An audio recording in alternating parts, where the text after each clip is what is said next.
이번에 애틀란타에 가서 한 집에 하루 딱 머물고 그 다음에 호텔에서 머물렀는데, 내가 너무너무 사람들을 많이 만나니까 그 집 주인 자매하고 형제가 신부님 좀 편안하게 하루 아무도 안 만나게 해드린다. 그래갖고 아무도 그 집엔 오겠다는 분들이 많았는데 초대를 안 했어.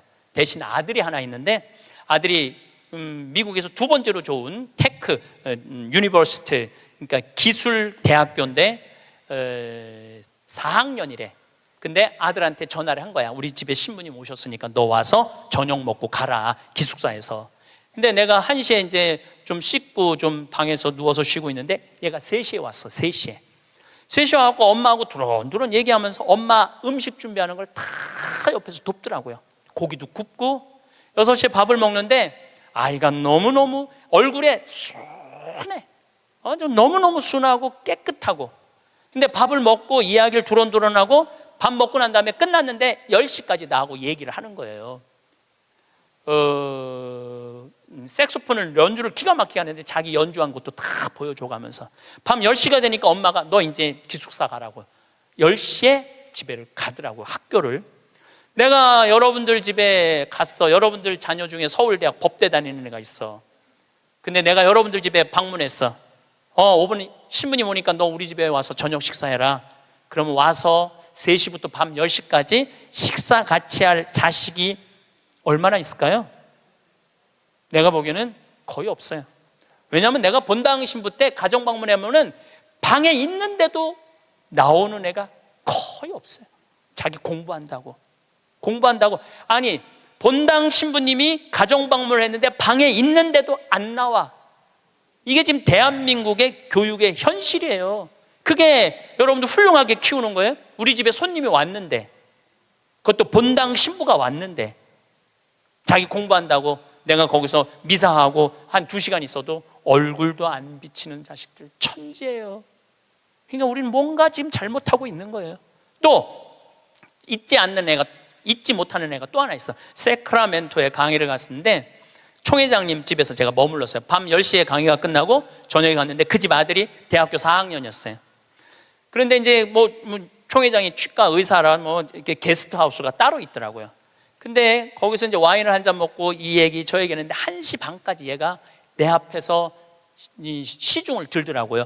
또 내가 물어봤어요. 야, 너 내일 학교 가야 된다며 왜 방에 안 들어가냐? 우리 집에 손님 왔는데 내가 어떻게 들어가서 자느냐? 나 그걸 아직도 잊지 않아요. 그리고 내가 신부님 잠자리, 게스트하우스에 신부님 잠자리까지 봐줘야 되겠다는 거예요. 세크라멘토가 굉장히 덥거든요. 내 이불까지 봐주고 에어컨 온도까지 다 하고 나 침대에 눕는 거 보고 가더라고요. 근데 내가 왜 이 얘기를 하느냐면은 얘가 이제 대학원, 그러니까 의대는 보통 4학년 학부 끝나고 의대를 가거든요. 치대를 갔어.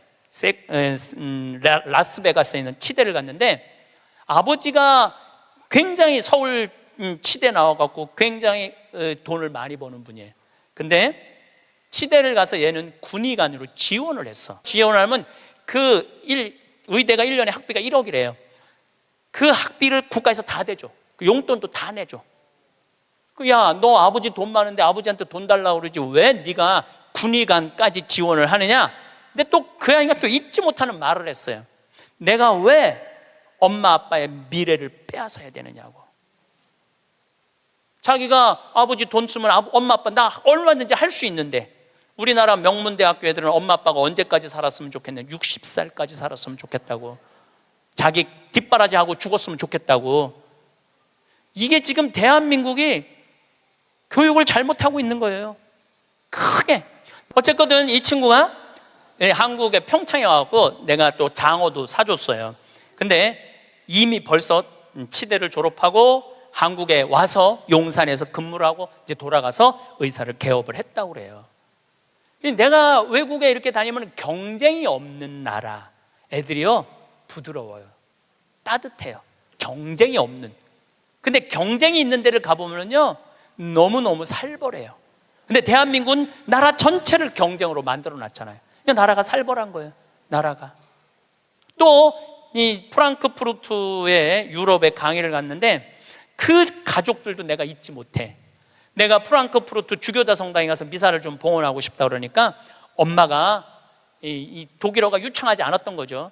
아들하고 딸한테 연락을 하더라고. 딸은 학교 선생님, 아들은 법대인지 의대를 다니는데 신부님 안내 좀 하라고. 두 아이가 나와서 나를 안내를 하는데 기가 막히게 안내를 하더라고요. 그리고 너무너무 음식도 잘 시키고 하나하나 설명을 해주는데, 대한민국에서 여러분들 내가 명동에 가갖고 좀 명동 구경 좀 하고 싶으면 여러분들 자녀 중에 신부님 좀 안내 좀 하라고 그러면 여러분들 아들 중에 엄마가 가서 해. 내가 가서 해. 그러니까 이게 이 영어로 말하면 우리나라 애들은 프렌들리 하지 않아요. 다정하지 않아요. 다정하지가 않아. 애들을 보면 굉장히 불편해. 애들이 앞으로 만들어갈 세상은 어떤 세상일 것 같아요? 지금 대한민국이요, 교육제도를 바꾸지. 제가 아까 1000년, 100년, 10년, 2030년, 2040년 얘기하죠. 완전히 새로운 세상이 되고 있어요. 지금 공부 잘한다고 좋은 세상은 끝났어요. 행복한 사람이 많아야지 행복한 나라가 되는 거예요. 그러니까 여러분들 행복한 나라를 가꿔야 돼요. 행복한 나라를.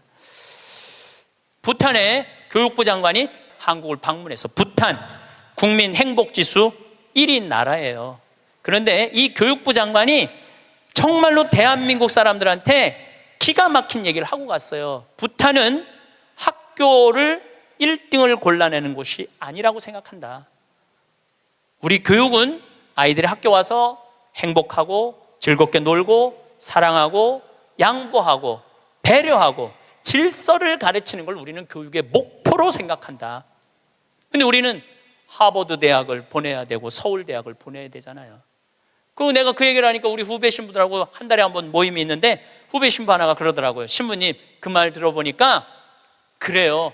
어떤 아이가 엄마가 하버드대 그래갖고 애가 하버드대를 딱 합격하고 난 다음에 엄마한테 엄마 원하는 하버드대 갔어. 나 찾지 마. 그리고 사라졌대요. 아직까지 안 나타났대요. 아이가. 그러니까 하버드 대학은 누가 가고 싶었던 거야? 엄마가 가고 싶었던 거예요. 애가 가고 싶은 건 아니에요. 우리가 지금 뭔가 교육을 잘못하는 거죠. 여러분들 정말로 공부 못하면 불행할까요? 내 조카들은 그렇게 저지방 대학을 저지하겠다고 저지방 우유를 그렇게 먹었는데 다 저지방 대학교 나왔어요. 근데 우리 조카 애들은 다 행복해요. 우리 조카 애들이 제발 삼촌 방송에 우리 얘기 좀 하지 마 그랬는데도 내가 안 할 수가 없는 게 애들이 너무너무 행복해요. 우리 조카들은 내가 수원에 어머니 아버지 모시고 식사한다 그러면은요, 일주일 전에 얘기하면 100% 다 나와요. 그러니까 공부를 못하는 건 죄가 아니야. 그런데 가족 모임에 안 나오는 건 죄야. 그건 죄야. 가족 모임에 안 나오는 건 죄예요. 공부를 못하는 건 죄가 아니에요. 그럼 우리 애들이 다 저지방 대학에 졸업을 했는데 우리 애들이 지금 불행하게 사느냐? 우리 조카 애들은 6명이 다 친해요. 왜냐하면 우리 조카 애 중에 한 명만 서울대학을 나왔으면 그렇게 친하지 않을 거야. 똑같이 다 저지방 대학을 나와서 애들이 너무너무 친해. 그리고 우리 조카 애들은 직장 생활하는 애들이 한 명도 없어요. 왜냐하면 직장 생활에 이력서를 낼 만큼 스펙이 안 돼. 그래서 직장 생활하는 애들이 한 명도 없어. 그런데 돈도 잘 벌어요. 우리 누나 아들은 2가지 일을 하는데 나한테 자세하게는 얘기는 안 해도 내가 보니까 대충 1년에 1억 이상은 버는 것 같아요. 다른 애들도 다 결혼도 잘하고 결혼 생활도 잘하고 행복하게 살아요. 얘네들은 어렸을 때 공부 딱 보고 내가 그랬어요. 우리 형제들한테 공부를 못하는 건 죄가 아니다. 죄인 취급하지 말아라. 그래서 얘네들은 학원을 다니는 애들이 거의 없어. 그리고 공부 못한다고 욕먹은 애들이 없어. 그러니까 얘네들은 지방대학을 다녀도 전혀 부끄러워하지 않아요. 욕을 먹었어야지 부끄러워할까요? 욕을 먹었어야지. 욕을 안 먹으니까. 근데 이번에 우리 형 누나가 제일 위고 큰형이 있는데 큰형 아들이 대학을 졸업했어요. 물론 직장생활 못했죠. 근데 누나 아들이 그 형 아들한테, 사촌이죠, 프란치스코와 클레멘스한테 내가 이걸 해보니까 이게 블루오션이다. 너 이거 한번 해봐라. 그리고 그 형이 보름 동안 다 시장 조사를 해주는 거야. 입지 조건까지도 다 조사를 해주고 나한테 보고를 했죠.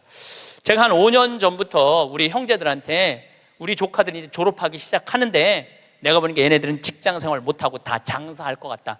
근데 성격이 좋으니까 내가 보니까 장사해도 승산이 있을 것 같다. 그래갖고 개를 모았어요. 한 달에 400만 원씩. 5년을 모았으니까 2억 5천을 모은 거죠. 우리 조카들은 내가 그랬어. 니네들 은행 들락날락 하면서 자괴감 느끼지 말아라. 니네 외삼촌 형제들이 다 돈을 모았으니까 가게 할 때 다 오픈, 다 돈 대줄 거다. 다 대줬어요. 또 얘네들 갚어. 그럼 그 돈 갖고 또 대주는 거죠. 그래 얘 뭐 얼마 7,800만 원 들어갔는데 다음날 딱 내가 통장은 내가 갖고 있어요. 다른 사람이 갖고 있으면 무슨 일이 나잖아. 내가 갖고 있는 거예요. 통장 이름이 사랑의 황씨 통장이야. 사랑의 황씨 통장. 7,800만 원 딱 보냈어요. 졸업하자마자 2월 20 며칠일 날 오픈을 했는데 한 달 딱 지나고 났는데 보고가 들어왔는데 한 달 동안 다 제하고 번 돈이 650만 원이래. 그랬더니 또 할머니들이 그 종목이 뭐냐고 이렇게 물어보는 분들이 있어요. 자, 거기에 내가 한마디 할게요. 행복한 애가 가게를 하면은 돈을 벌어요. 불행한 애가 가게를 하면은요 망하게 돼 있어요. 종목이 문제가 아니에요. 행복한 사람이 행복하게 사는 거예요. 얘네들은 그냥 쭉 행복하게 사는 거야. 스트레스 안 받고 바보 오피 소리 안 듣고 그냥 성당 열심히 나가고 너 착하고 할머니 할아버지 공경하고 그러면 돼. 우린 욕심 없어 너한테. 쭉 행복한 애들이 행복하게 사는 거예요. 얘네들 판검사 안 돼도 난 하나도 부끄럽지도 않고 난 내 조카들이 너무너무 자랑스러워요. 열심히 살고 얼마나 좋아요. 꼭 공부를 잘해야지 행복한 거는 아니다. 그냥 성실하고 착하고 마음이 따뜻하면은요 다 살아가요. 우리 생태마을에 우리 직원들이 40명이 있어요. 왔다 가는 사람이 한 100명도 넘을 거예요. 근데 제가 내린 결론은 행복하게 자란 애가 직장생활도 잘한다야. 과거에 뭐 술을 먹거나 컴퓨터 게임에 걸렸거나 대인 기피증에 걸린 애들은 아무리 내 강의를 듣고 싶으면 우리 애 좀 맡아주세요. 내가 많이 맡았어요. 정말로 수십 명도 더 데리고 있었어. 근데 그런 이력이 있는 애들은 결국은 직장생활을 못 하더라고요. 그런 이력이 있는 애들은 결국은 안 돼. 그러니까 결국은 애를 만들어내는 건 주위 사람이 아니야. 부모가 아이를 얼마나 아끼고 사랑하느냐, 이게 중요한 거예요. 공부가 중요한 게 아니고 출세가 중요한 게 아니고 이 세상에 와서 행복한 게 중요한 게, 행복한 게. 우리 집에 조카 손녀가 태어났어요. 이제 3살 됐는데 그 아이랑 같이 시간을 보내면은 그야말로 너무너무 재밌어요. 또 우리 누나가 만나면은 그렇게 주책스럽지 않은 여자인데 요즘 만나면은 손녀 얘기밖에 안 해요. 손녀가 뭐 말한 거, 행동한 거, 뭐 또 우리 그 로사는 그 뱀을 참 좋아해요. 살아있는 뱀을 3살짜리가 목을 막 감고 막 뱀 만지고 도마뱀 만지고 아주 특이한 애. 그렇게 뱀을 좋아해. 만지는 걸 참 좋아하고. 그래서 이제 그 아이가 하는 행동을 3살짜리인데 무슨 주사를 맞으러 가는데 의사 선생님한테 그랬대. 나는 씩씩해서 안 운다고, 선생님. 나는 안 운다고. 근데 대개는 이제 그러고도 우는데 얘는 주사를 딱 놨는데도 하나도 안 울고 딱 맞고 난 다음에 내가 안 운다고 그러지 않았느냐고. 너무너무 아이가 참 재밌고 정말 신비하죠. 그리고 그 할머니, 할아버지, 엄마, 아빠 또 나조차도 그 아이를 만나면 너무너무 즐거워요. 여러분들도 자식을 키울 때 그런 즐거움이 있었을 거예요. 근데 언제부터 원수가 되기 시작하냐면은 공부를 하면서부터 원수가 되기 시작해. 공부를 하면서부터. 그냥 그렇게 이쁘고 귀엽고 즐겁게 뱀 만지고 그냥 쭉 자라면은 걔하고 원수 될 일이 없을 거예요. 근데 공부를 시키는 순간부터 애한테 스트레스를 주는 거예요. 독해지라고. 너 그렇게 순해서는 안 된다고. 그러니까 애들한테 스트레스를 주기 시작하는 거예요. 우리는 교육을 하는 거는 공부를 가르친다고 생각하는데 여러분들, 교육은 공부를 가르치는 게 아니에요. 학교는 공부를 가르치는 데가 아니에요. 학교는 사랑을 가르치고 양보를 가르치고 협동을 가르치고 노래를 가르치고 예술을 가르치는 게 학교야. 근데 우리는 1등을 골라내고 명문대를 보내고 특목고를 보내고 그게 교육이라고 생각하고 있는 이 대한민국이 만들어낸 슬픔이라는 거예요. 대한민국이. 이건 누구의 책임도 아니고 우리 모두의 책임이야. 그냥 애들은 애들답게 키워야 되는데 학교 2시, 3시에 끝나고 나면은 학원을 전전긍긍하면서 밤 10시에 집에 들어오니 얘네들이 스트레스가 극에 달할 거 아니에요. 또 공부 못하면 사람도 취급을 안 하잖아. 사람이라고. 되게 공부 못하는 애들이 성격이 좋은 애들이에요. 초등학교 때 공부 못하는 애들 봐요. 다 성격 좋은 애들이에요. 내일이 시험인데도 느긋한 애들, 근심 걱정 없는 애들. 그런데 내일 시험인데도 느긋하게 컴퓨터 게임하고 텔레비 보고 있으면은 엄마가 느닷없이 이렇게 말합니다. 내가 너 같은 거 낳고 좋다고 미역국 끓여 먹은 내가. 초등학교 4학년 애가 엄마가 왜 나를 낳고 미역국 먹었다고 그러지? 이때부터 삐뚤어지기 시작하는 거예요. 그리고 되게 성격 좋고 공부 못하는 애들이요, 성적에 신경을 안 써요. 확인도 안 해. 성적 확인은 누구만 하냐면 엄마만 하는 거. 엄마만. 걔는 시험을 잘 봤는지 못 봤는지도 몰라. 성적표도 그냥 갖다 주고 그냥 행복하게 밥을 먹. 또 성격 좋은 애들이 밥을 또 잘 먹어요. 밥을 막 행복하게 먹고 있는데 성적 받아본 엄마가 애한테 또 한마디예요. 이 성적 받고 밥이 목구멍으로 넘어가냐? 너 그렇게 해서 어떻게 세상 살려고 그러느냐? 너 독하게 마음 먹고 살아야 된다. 그래서 애들이 점점 독해지는 거예요. 이거는 애들의 문제가 아니에요. 대한민국의 어른들의 문제예요. 나는 자연인이다라는 프로 어때요? 보셔요? 산에 가갖고 그분들 아마 사업 망하고 건강 해치고 이런 분들이에요. 근데 그분들 물론 선택해서 가는 거겠지. 이 방송사에서 조금 조작도 있을 거예요. 그렇지만은 제가 보기에는 그 나는 자연인이다, 그분들은 명예도 재산도 권력도 돈도 없는 사람들이야. 근데 그 사람들 행복해 보여, 안 행복해 보여? 행복해 보이죠? 그 사람들 여러분 보면 행복해 보여, 안 행복해 보여? 그러니까 우리는 행복의 기준이 바뀌어야 돼. 신부님 말씀대로 성주순례도 가고 맛있는 것도 사 먹고 다 했는데 돈 다 썼는데 그때도 안 죽고 주머니에 돈 한 푼 없으면 어떻게 해요? 그때는 여러분들 어떻게 하면 되느냐면 집에 가만히 앉아 있으면 돼요. 그때는. 근데 문제는 뭐가 문제냐면은 나중에 쓰려고 지금 가만히 있는 분들이 많아요. 나중에 쓰려고. 근데 내가 이렇게 얼굴을 보니까 돈 쓸 수 있는 마지막 얼굴들이야. 나중에 어디서 나중에. 지금 안 쓰면은 나중에는 더 못 써요. 지금 안 쓰면 나중에 더 못 써요. 그러니까 지금 쓰세요. 성주순례도 가고, 한국도 지난 목요일 날 우리 직원들 데리고 민둥산에를 갔었어요. 정선에. 너무너무 잘 해놨어. 내가 뭐 전 세계를 다니면서 대한민국처럼 등산 잘할 수 있도록 꾸며놓은 나라도 없어요. 대한민국처럼 등산할 수 있도록 꾸며놓은 나라도 없어요. 또 그거 끝나고 난 다음에 정선에 레일 바이크라는 걸 우리 직원들 40명하고 탔어요. 이야, 신나더라고요. 우리나라도 다닐 때가 너무너무 많아요. 그리고 여러분들이, 제가 한 10년 전에 할머니들이 용돈이 5만 원 나올 때가 있었어요. 내가 그때 할머니들한테 뭐라고 그러냐면 5만 원 다 닦아 써라. 조금 있으면 10만 원 나올 거니까. 10만 원 올랐죠? 다 닦아 써라. 조금 있으면 20만 원 나올 거다. 지금 20만 원 나오죠? 다 닦아 쓰세요. 5년 후에는 최소한 60만 원, 70만 원 나와요. 5년 후에는 내가 자신 있게 얘기할 수 있어요. 그리고 그렇게 가야 되고, 그렇게 가야 돼요. 그래야지 여러분들도 행복하게 살 거 아니야.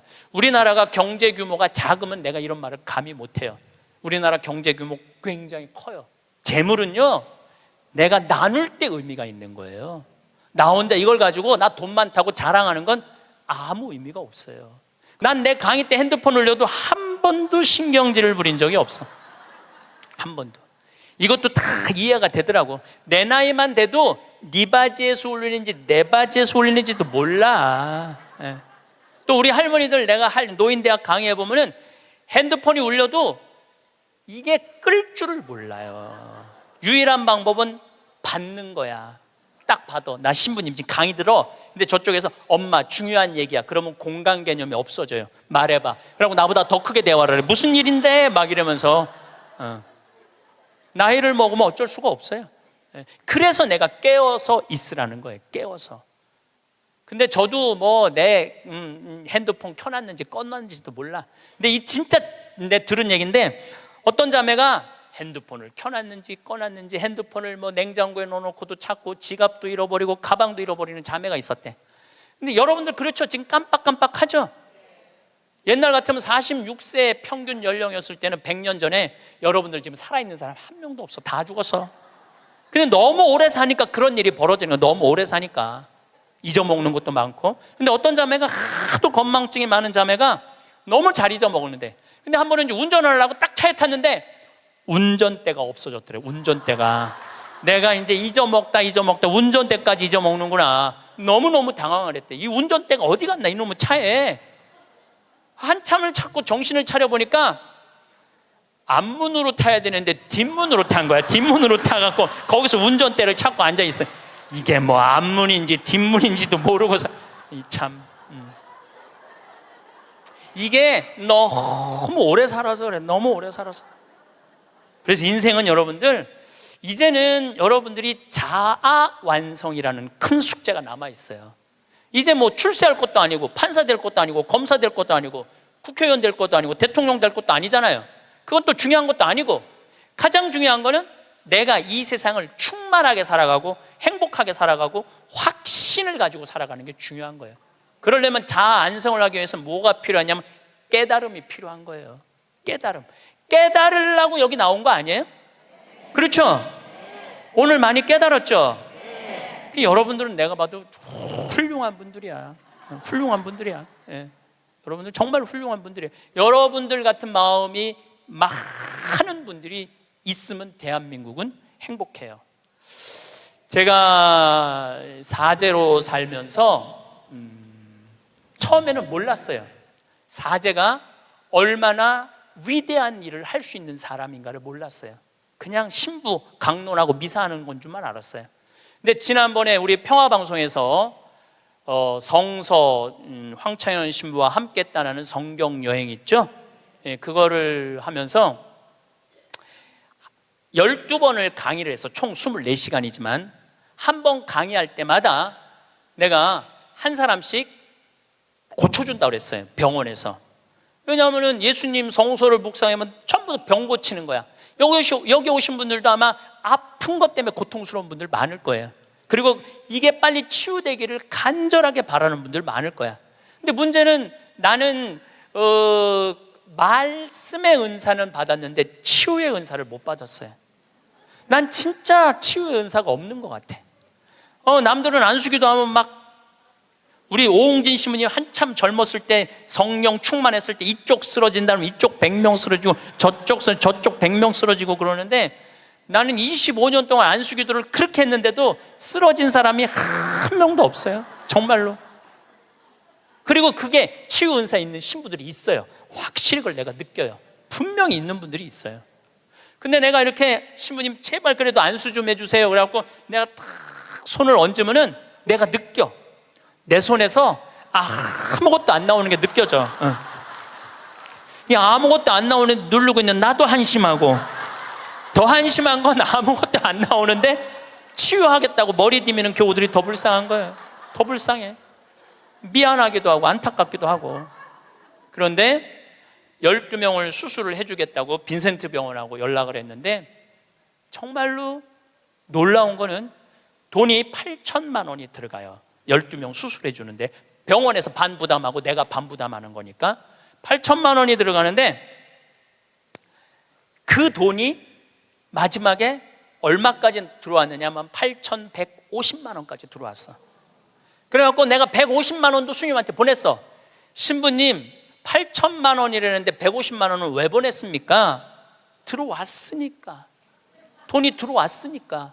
이거 가지고 과일 사서 보내고, 수술한 사람들 영양제 사서 보내라고 병원에서 그 150만 원 갖고 12명한테. 그래서 몽고 사람, 아프리카 사람, 베트남 사람, 또 우리나라 있는 분들 정말 기가 막힌 분들 수술 다 해줬어요. 너무너무 좋더라고요. 아주 쑥스러우네. 내가 박수 받으려고 그러는 게 아닌데. 내가 한 게 아니에요. 내가 한 게 아니고 교우들이 보내준 거예요. 내가 한 게 아니고. 제가 뭘 깨달았느냐 하면은 내가 하지 않아도 내가 통로가 된다는 걸 깨달아서. 통로가. 그런데 더 놀라운, 이건 박수 받을 게 아니라 더 놀라운 거는 그 성경 여행에 그걸 보면서 할머니들이 돈을 보내준 거야. 할머니들이 돈을 보냈는데 그 할머니 아마 돌아가셨을 수도 있어. 전라도 광주에 있는 할머니인데 평창에 피정을 오셨어. 신부님, 저 온몸에 다 퍼졌습니다. 아마 2달, 지난 6월 달에 와서 할머니가 나한테 한 얘기예요. 2달, 3달밖에 못 살 것 같습니다. 그런데 제가 신부님이 수술해 주는 거 방송을 통해서 봤습니다. 제가 신부님 평생 모은 돈 2천만 원을 8월 며칠이면 그걸 탄대. 그걸 보내드릴 테니까 저는 죽지만은 신부님 2사람 살려달라고 돈을 보내서 2천만 원을 8월. 나는 이제 뭐 미국에 있었으니까 한국에 들어와 보니까 돈이 들어와 있었더라고, 할머니가. 그리고 그걸 보고 또 돈이 많이 들어왔어. 하여튼 많이 또 들어왔어. 그래갖고 수님한테 또 연락을 해갖고 수술해 주라고 그랬더니 또 8명을 또 수술을 해줬어요. 그래서 이제 다음 주 목요일 날 평화방송하고 수요일 날인가 보다. 다음 주 수요일 날 평화방송하고 전달식 돈 4천만 원이면은 8명을 수술해 줄 수 있는 거. 4천만 원이면은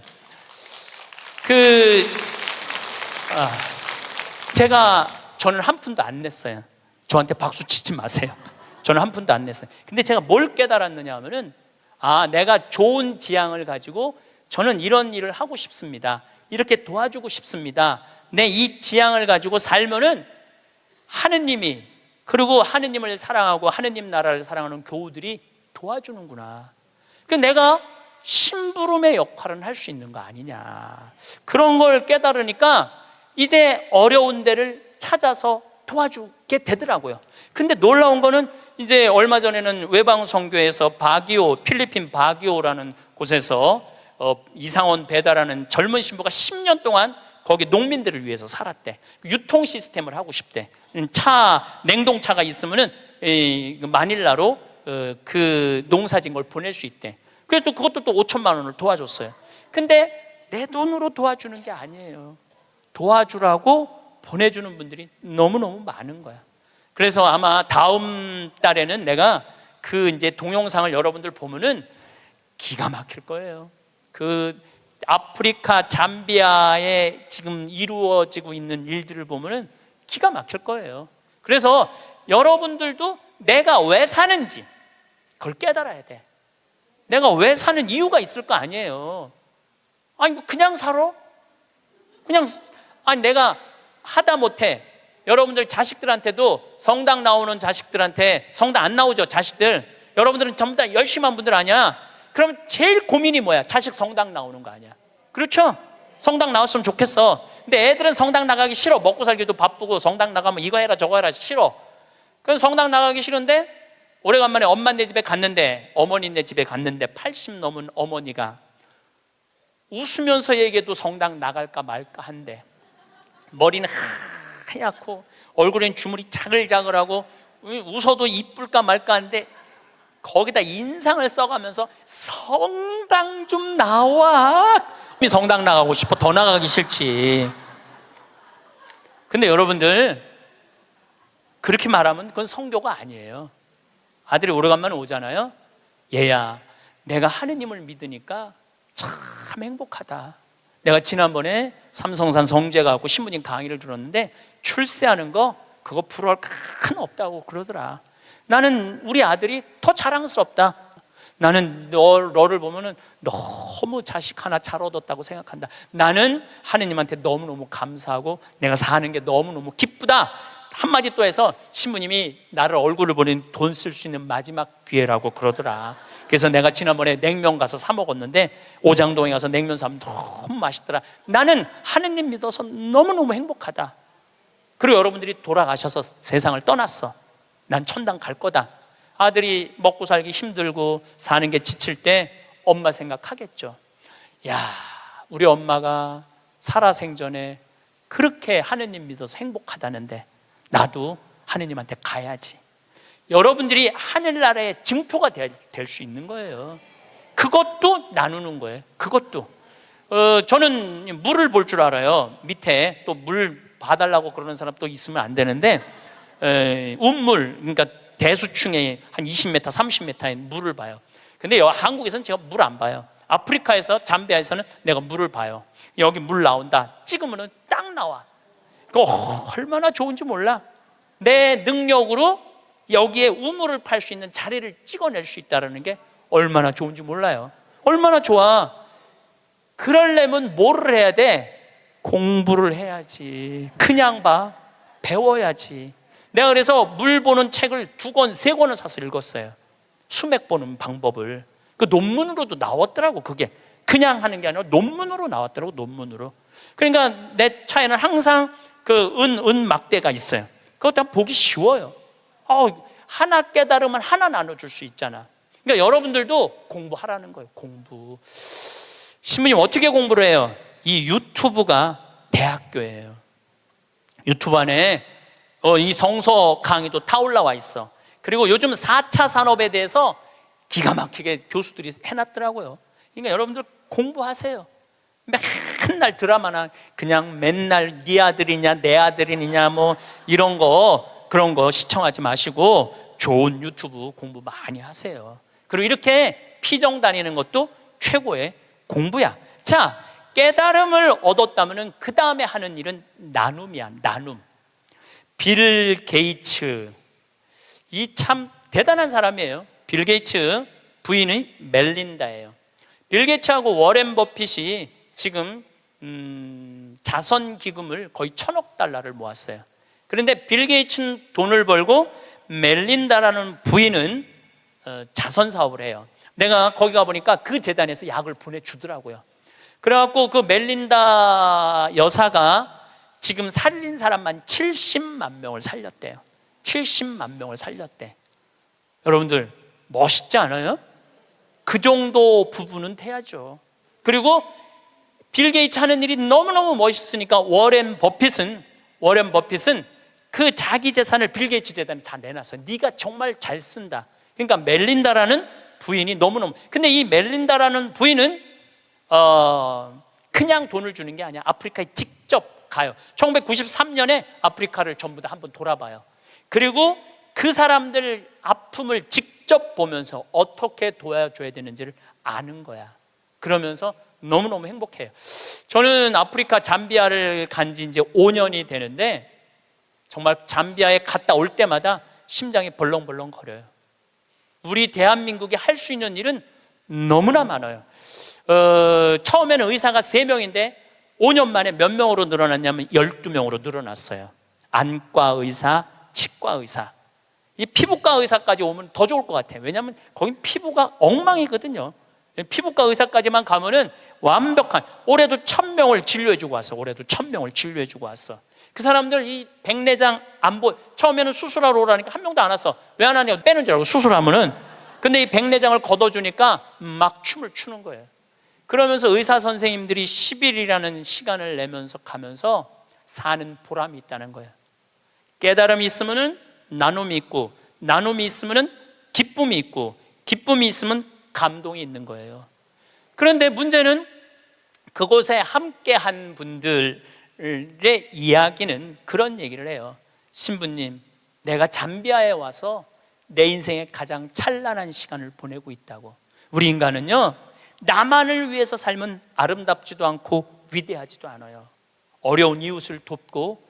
그런데 이 잠비아를 떠나는 사람들은 대단한 능력을 가지고 있는 사람들도 떠나지만은 평범한 아줌마들도 함께 떠나요. 올해 20명이 자원봉사자들을 모았는데 110명이 지원을 했어. 한국에서. 그 중에 90명이 떨어졌어. 90명이 떨어지면서 한다는 소리가 내 돈 내고 내가 가서 봉사하겠다는데도 떨어져야 되느냐고 그런 얘기를 하더라고요. 저는 이제 대한민국이 정말로 행복하려고 그러면은 나눠야 돼요. 대한민국이 행복하려고 그러려면은 지금 교육제도는 바뀌어야 돼요. 학교에서 등수 매기지 말아야 돼요. 학교에서 지금 고등학교 애들 음악 시간, 체육 시간 없애고 있어요. 공부해야 된다고. 내가 보니까 정신 나간 짓이에요. 아이들이 노래를 하면서 공을 차면서 사회성을 배우는 거예요. 책상에 앉아고 공부만 하잖아요. 얘네들은 아무것도 쓸데 없는 애들이에요. 여러분들 공부 못하면 신부님 뭘 먹고 살아요? 지금 대한민국의 공장에 외국인 노동자가 150만 명이에요. 우리 형님도 공장을 운영하는데 외국인도 한 달에 240만 원을 줘야 된대요.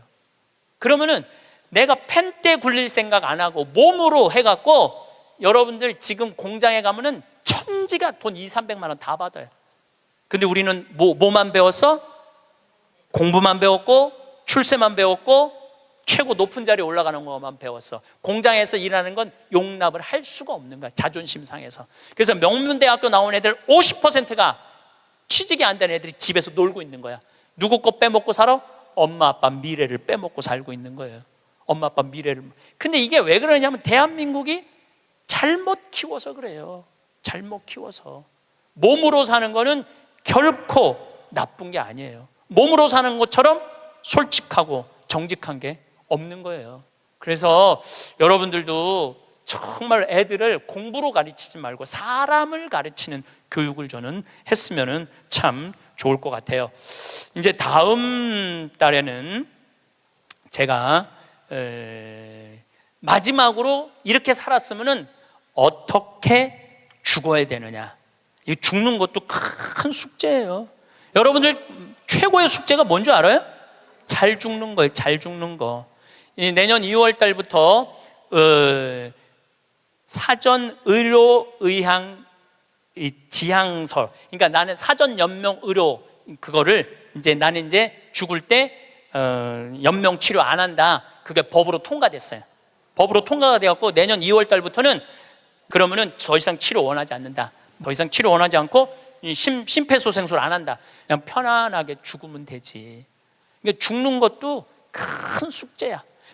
우리 아버지께서 지난 4월 10일 날 세상을 떠나셨어요. 근데 정말로 편안하게 보내드렸어요. 그리고 저는 아버지에 대한 그리움이 있지만 이제는 떠날 때가 돼서 떠나셨다라는 생각 들어요. 87세에 떠나셨으니까 그럼 뭐 그 정도면 됐죠. 사람은 살아가면서 참 많은 말을 듣습니다. 잘해야 한다는 말, 앞서야 한다는 말, 좋은 결과를 보여줘야 한다는 말입니다. 어린 시절부터 지금까지 우리는 늘 무언가를 잘 해내는 사람이 되라는 이야기를 들으며 지내왔습니다. 공부를 잘해야 한다는 말, 남보다 나은 결과를 내야 한다는 말, 어디에서든 인정을 받아야 한다는 말이 늘 곁에 있었습니다. 그 말들이 틀렸다고는 할 수 없습니다.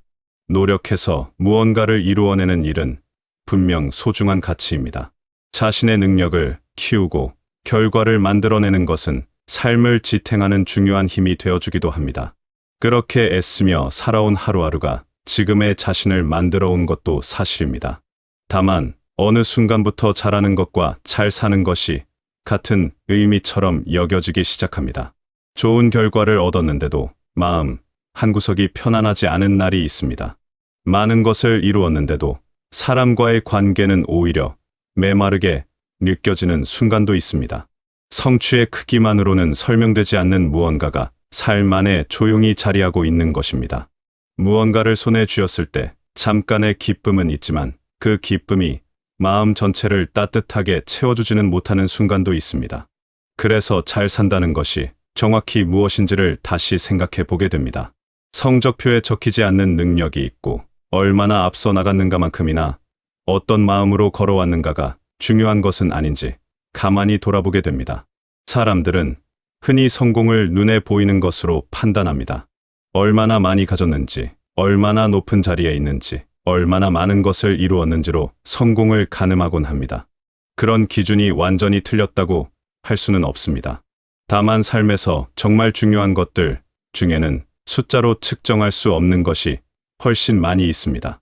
함께 있으면 마음이 편안해지는 사람이 있습니다. 어려운 순간에 조용히 손을 내밀어주는 사람이 있습니다. 다른 사람의 이야기를 끝까지 들어줄 줄 아는 사람이 있고 자기 것을 조금 양보할 줄 아는 사람이 있으며 누군가의 기쁨을 진심으로 함께 기뻐해 줄 수 있는 사람이 있습니다. 아무 말 없이 곁에 있어주는 것만으로도 위로가 되는 사람이 있습니다. 이런 능력은 어떤 시험으로도 평가할 수 없고 서류에 적어 넣을 수도 없지만 실제 삶 속에서는 무엇보다 큰 힘을 발휘합니다. 성공을 무언가를 얻는 것에서 어떤 사람이 되어가는 것으로 조금 넓혀보면 어떨까 합니다. 이 인생의 성공에는 결과로 얻는 성공도 있지만 사람으로서 이루어가는 성공도 분명히 있습니다.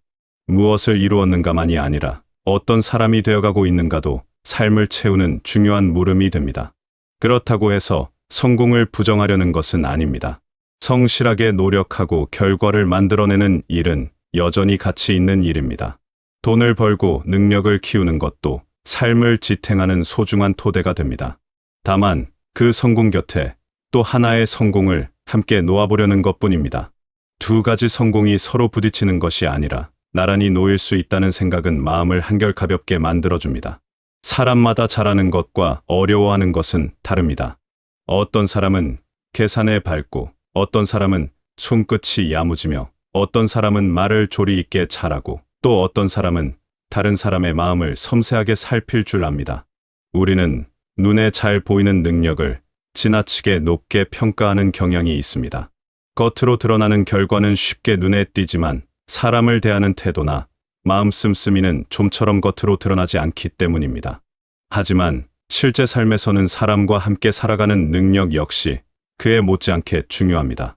아무리 뛰어난 능력을 가지고 있어도 다른 사람을 가볍게 여긴다면 그 능력이 삶을 풍요롭게 만들어주기는 어렵습니다.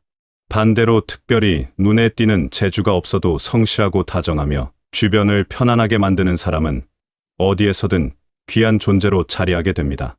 능력은 사람의 어떤 부분을 보여줄 수는 있어도 사람 전체의 가치를 결정하지는 못합니다. 재능이 적다고 해서 삶이 부족한 것은 아니며 잘하는 것이 적어도 따뜻한 마음을 가진 사람은 이미 충분히 귀합니다. 삶은 혼자서 무엇을 잘 해내는 것만으로 완성되지 않습니다. 사람은 결국 다른 사람과 부대끼며 함께 살아가는 존재이기 때문입니다. 그래서 남보다 무엇을 더 잘하는지를 따지기보다 어떤 마음을 가지고 사람을 대하고 있는지를 가만히 들여다보게 됩니다. 그 마음가짐이야말로 오랫동안 자신을 지켜주는 든든한 바탕이 되어줍니다. 사람은 혼자 살아가는 존재가 아닙니다. 그래서 삶에서 중요한 능력 가운데 하나는 함께 살아가는 능력입니다. 이 능력은 거창한 것이 아닙니다. 상대방의 말을 끝까지 들어주는 것, 내 생각과 다르다고 해서 성급히 판단하지 않는 것, 상대가 실수했을 때 한 번 더 이해해 보려는 마음, 내가 조금 편하려는 이유로 다른 사람을 불편하게 만들지 않는 것, 가까운 사람이라는 이유로 함부로 대하지 않는 것입니다. 특히 가까운 사람에게 얼마나 따뜻한지를 돌아보게 됩니다. 낯선 사람에게는 예의를 지키면서도 정작 가까운 사람에게는 날카로운 말을 쉽게 건넬 때가 있습니다. 가족이라는 이유로 오래 알고 지냈다는 이유로 배려를 당연하게 여기게 되는 순간도 있습니다. 사람의 진짜 성품은 특별한 순간보다 일상의 작은 태도 속에서 더 자주 드러납니다. 따뜻함은 결코 약함이 아닙니다. 따뜻한 사람은 모든 것을 무조건 참는 사람이 아닙니다. 자신의 기준을 지키면서도 상대방을 존중할 줄 아는 사람입니다. 자신의 마음을 억누르기만 하는 것은 진짜 따뜻함이라 할 수 없습니다. 오히려 자신의 감정을 솔직하게 알아차리면서도 그것을 다른 사람에게 함부로 쏟아내지 않는 태도가 진짜 따뜻함에 가깝습니다. 사람을 편안하게 만드는 힘은 눈에 잘 보이지 않지만 삶 속에서는 무엇보다 크고 단단한 힘으로 작용합니다. 살아가면서 사람은 참 많은 것을 쌓아갑니다. 돈뿐 아니라 경험과 지혜, 시간과 관계까지 차곡차곡 쌓이게 됩니다. 처음에는 많이 가지는 것이 삶을 풍요롭게 만들어줄 것 같습니다. 하지만 가진 것을 혼자 움켜쥐기만 한다면 그 풍요가 반드시 행복으로 이어지지는 않습니다. 오히려 가진 것을 나눌 때 그 가치가 더욱 커지는 경우가 많습니다. 나눔은 돈에만 국한되지 않습니다. 시간을 나누는 것, 경험을 나누는 것, 누군가의 이야기를 들어주는 것, 내가 알고 있는 것을 알려주는 것, 따뜻한 말을 건네는 것, 필요한 사람에게 작은 도움을 내미는 것도 모두 나눔입니다. 크고 특별한 것이 아니어도 괜찮습니다. 작은 관심 하나, 다정한 말 한마디도 누군가에게는 충분히 큰 나눔이 될 수 있습니다. 나눔은 나를 비우는 일만은 아닙니다. 무언가를 나누고 나면 오히려 마음이 넓어지고 내가 가진 것의 의미를 새롭게 발견하게 되는 경우가 많습니다. 풍요는 단순히 많이 소유하는 상태를 뜻하지 않습니다. 오히려 내가 가진 것이 누군가에게 좋은 영향을 줄 수 있는 상태야말로 진짜 풍요에 가까운 모습일 것입니다. 나눌 수 있는 것이 있다는 사실만으로도 이미 삶의 큰 자산을 가지고 있는 셈입니다. 나눔은 가진 것을 줄이는 일이 아니라 가진 것의 의미를 더 넓게 만드는 일입니다. 무엇을 나눌 수 있는지를 떠올려보면 생각보다 훨씬 많은 것을 이미 가지고 있다는 사실을 새삼 느끼게 됩니다. 삶을 가만히 돌아보면 모든 것이 그대로 남아있지는 않습니다. 이루었던 일도 시간이 지나면 기억이 흐려질 수 있고 소중히 여겼던 물건도 언젠가는 마음에서 조금씩 멀어지게 됩니다. 하지만 사람과 사람 사이에서 주고받았던 마음만큼은 오래도록 남습니다. 누군가에게 들었던 따뜻한 말 한마디, 힘든 순간에 받았던 작은 배려, 나를 가만히 믿어주었던 마음처럼 눈에 보이지 않는 것들이 삶을 오래 지탱해줍니다. 그래서 삶의 흔적은 무엇을 얼마나 이루었는가만으로 만들어지지 않습니다. 내가 누군가에게 어떤 사람이었는가도 삶의 중요한 흔적으로 남습니다. 따뜻한 사람이 된다는 것은 성공을 포기하는 일이 아닙니다. 오히려 성공의 의미를 더 넓고 깊게 바라보는 일에 가깝습니다. 내가 가진 것 중 누군가에게 건넬 수 있는 것은 무엇인지, 주변 사람에게 어떤 사람으로 남고 싶은지를 가만히 떠올려보는 시간은 삶을 더욱 단단하게 만들어줍니다. 완벽한 사람이 될 필요는 없습니다. 누구나 때로는 실수하고 가까운 사람에게 뜻하지 않게 상처를 주기도 하고 마음에 여유가 없는 날도 있습니다. 그런 순간들이 있다고 해서 스스로를 나쁜 사람이라 여길 필요는 없습니다. 중요한 것은 한 번도 실수하지 않는 사람이 되는 일이 아니라 조금씩 더 나은 방향으로 마음을 돌려보려는 태도입니다. 오늘 한 번 더 상대의 말을 들어주고, 오늘 한마디 더 따뜻하게 건네고, 오늘 가진 것을 조금 나누는 것에서부터 시작할 수 있습니다. 거창한 결심이 아니어도 됩니다. 작은 시도들이 하나씩 쌓이면서 마음의 결이 조금씩 부드러워지는 것을 느끼게 됩니다. 따뜻한 사람이라는 말을 거창하게 정의할 필요는 없습니다. 모든 사람에게 좋은 사람이 될 필요도 없고 자신을 희생하면서까지 다른 사람을 만족시킬 필요도 없습니다. 나 자신을 소중히 여기면서 다른 사람도 함께 존중하는 것, 내가 가진 삶을 충분히 누리면서 다른 사람에게도 작은 기쁨을 건네는 것, 그것이 우리가 만들어갈 수 있는 또 하나의 성공입니다. 자신을 돌보는 일과 다른 사람을 배려하는 일은 서로 다른 방향이 아니라 한 방향으로 나란히 걸어가는 두 걸음과 같습니다. 무엇을 얼마나 이루었는가라는 물음에 이제는 어떤 사람이 되어가고 있는가라는 물음을 하나 더 얹어보아도 좋을 것 같습니다. 이 인생에서 가장 좋은 성취는 남보다 앞서가는 것이 아니라 곁에 있는 사람에게 따뜻한 사람이 되어가는 것일 수 있습니다. 그렇게 살아가다 보면 결과로 남는 것보다 관계로 남는 것이 훨씬 많다는 사실을 자연스럽게 알게 됩니다. 지금까지 걸어온 길을 돌아보면 배운 것도 많고 이미 가진 것도 참 많습니다. 크게 이루지 못한 부분이 있다 해도 그것이 삶을 부족하게 만들지는 않습니다. 곁에 있는 사람에게 건넨 따뜻한 말 한마디, 누군가의 이야기를 가만히 들어준 시간, 힘든 사람에게 내밀었던 작은 손길만으로도 이미 충분히 의미 있는 삶을 살아오신 것입니다. 지금까지 지켜온 마음가짐 하나하나가 누군가에게는 큰 힘이 되어 주었을 것입니다. 스스로는 잘 알아채지 못했을지라도 곁에 있던 사람들은 그 따뜻함을 분명히 기억하고 있을 것입니다. 사람을 대하는 마음은 하루아침에 만들어지지 않습니다. 오랫동안 크고 작은 순간들을 지나오면서 조금씩 다듬어지고 깊어지는 것입니다. 화가 나는 순간에도 곧바로 반응하지 않고 한 박자 늦추어 보는 태도, 서운한 마음이 들 때 그 마음을 알아차리고 부드럽게 표현하는 태도, 억울한 상황에서도 상대를 완전히 미워하지 않으려는 태도는 모두 오랜 시간 마음을 돌보아온 사람만이 지닐 수 있는 힘입니다. 감정을 무조건 눌러 참는 것은 오히려 마음을 지치게 만듭니다. 대신 자신의 감정을 있는 그대로 인정하면서도 그것에 휘둘리지 않는 연습을 조금씩 쌓아가면 어떤 상황에서도 흔들리지 않는 든든한 중심이 마음속에 자리하게 됩니다. 그런 중심을 가진 사람은 다른 사람에게도 자연스럽게 편안함을 건네줄 수 있습니다. 권위 앞에서 작아지는 순간이 누구에게나 있습니다. 힘의 차이가 느껴지는 관계 안에서 자신의 생각을 제대로 말하지 못하고 마음을 억누른 채 지나가야 했던 기억도 있을 것입니다. 그런 순간마다 무력감을 느꼈다 해도 그것이 자신이 부족한 사람이라는 뜻은 아닙니다. 오히려 그런 순간들을 겪어내며 사람은 다른 사람의 입장을 더 깊이 헤아릴 줄 알게 됩니다.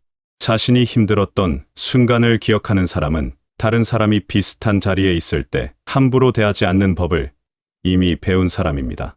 지나온 어려움이 헛되지 않고 마음의 결로 남아 오늘의 따뜻함을 만들어주는 것입니다.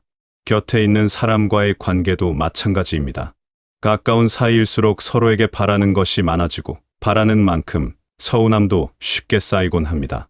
하지만 서운한 마음을 곧바로 날카로운 말로 표현하기보다 잠시 마음을 가라앉히고 상대의 입장에서 한 번 더 생각해보는 태도는 관계를 훨씬 단단하게 만들어줍니다. 완벽하게 다투지 않는 관계를 만들려는 것이 아닙니다. 다투더라도 서로를 아예 등지지 않고 다시 마음을 열 수 있는 관계, 그것이 진짜 건강한 관계에 가깝습니다. 그런 관계 안에서 사람은 비로소 온전히 쉴 수 있는 자리를 찾게 됩니다. 이제는 그 마음을 조금 더 편안하게 사용하며 살아도 좋겠습니다. 무리하게 애쓰지 않아도 괜찮습니다. 남과 비교하며 스스로를 다그치지 않아도 괜찮습니다. 지금 이대로도 충분히 잘 살아오셨습니다. 오늘 하루 곁에 있는 사람에게 건네는 다정한 말 한마디, 조용히 들어주는 마음 하나가 삶을 더욱 풍요롭게 채워줄 것입니다. 지금까지 견디고 이겨내며 쌓아온 마음은 결코 작지 않습니다.